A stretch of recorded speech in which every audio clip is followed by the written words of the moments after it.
Hello दोस्तों, my dear friend, स्वागत है आपका हमारे चैनल पर। दोस्तों मैं इरफान मलिक। दोस्तों आज ये डिस्कवर 100 सीसी है मेरे पास में। इसकी थोड़ी सी कुछ आपको महत्वपूर्ण जानकारी देने वाला हूँ, कुछ चीज़ें बताने वाला हूँ जो कि आपको वीडियो ध्यान से देखनी है और सुननी है। तो इस गाड़ी में क्या है, सबसे ज़्यादा प्रॉब्लम ये रहता है कि इसकी क्लच प्लेट जल्दी ख़राब होती है, टाइमिंग चेन जल्दी ख़राब होती है इसकी। वो क्यों होती है ये चीज़ मैं आपको समझाने वाला हूँ। और इसका सबसे ज़्यादा आपको ऑयल का ध्यान रखना है कि इसके चैम्बर से ऑयल किस किस तरीके से कहाँ पर पहुँचता है। ये चीज़ अगर आपके माइंड में रहेगी तो आप कभी भी इसको खोलोगे उन चीज़ों को तुरंत चेक करोगे। ये जो हमारा ऑयल पंप है दोस्तों, इसके पीछे की तरफ एक जाली लगी हुई है, वहाँ से ये ऑयल को उठाती है, फ़िल्टर हुए ऑयल को उठाती है। और वहाँ से ऑयल को उठाने के बाद इसके ज़रिए फिर ये हमारे चैम्बर के अंदर पहुँचाती है, यानी हमारे ऑयल फ़िल्टर के अंदर पहुँचाती है। इसको यहाँ पर पहुँचाती है जो हमारा ऑयल फ़िल्टर में पहुँचता है।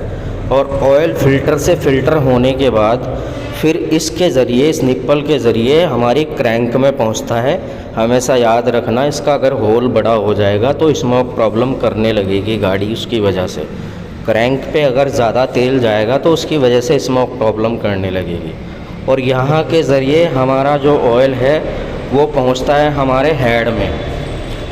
हेड यानी ऊपर हमारी वाल के आसपास जो केम शाफ्ट वगैरह होती है उन पे चलता है। यहाँ के ज़रिए हमारे हेड में ऑयल पहुंचता है, जो 2 होल दिए हुए हैं इसके अंदर, यहाँ पर पहुंचता है और यहाँ से ऊपर पहुंचता है दोस्तों। तो इन चीज़ों का आपको बहुत ही ख़ास तौर से ध्यान रखना है। ऑयल का अगर आप सभी गाड़ी को समझ जाओगे कि ऑयल किस किस तरीके से कौन सी गाड़ी में कहाँ कहाँ पहुँच रहा है, तो इंजन बांधते समय आप कभी मार नहीं खाओगे कि इंजन हमारा कम चले। इंजन की लाइफ हमेशा ज़्यादा ही रहेगी अगर आप सभी होल को चेक करने के बाद इंजन को फिटिंग करेंगे। तो ये इसकी चौक होती है इसके अंदर जो चौक है दोस्तों वो इलेक्ट्रॉनिक चौक होती है। इलेक्ट्रॉनिक चौक का मतलब ये है, जिस गाड़ी के अंदर इलेक्ट्रॉनिक चौक होगी उस गाड़ी के अंदर इंजन टेम्परेचर सेंसर ज़रूर लगा हुआ होगा।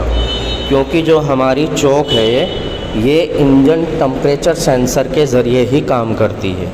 यानी जब हमारा इंजन ठंडा होगा तो उस समय चौक लगेगी, और जब हमारा इंजन 55 डिग्री गर्म होगा तब चौक नहीं लगेगी।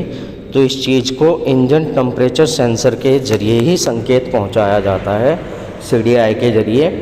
पहले इंजन टेम्परेचर सेंसर गर्म होता है, ठंडा होता है, वो CDI को संकेत पहुँचाता है। वहाँ से चौक का सिस्टम होता है फिर कि चौक लगनी है गाड़ी में या नहीं लगनी है। अच्छी चीज़ है ये भी, कोई बेकार चीज़ नहीं है। और वीडियो अच्छी लगी हो तो लाइक शेयर करें। Thank you.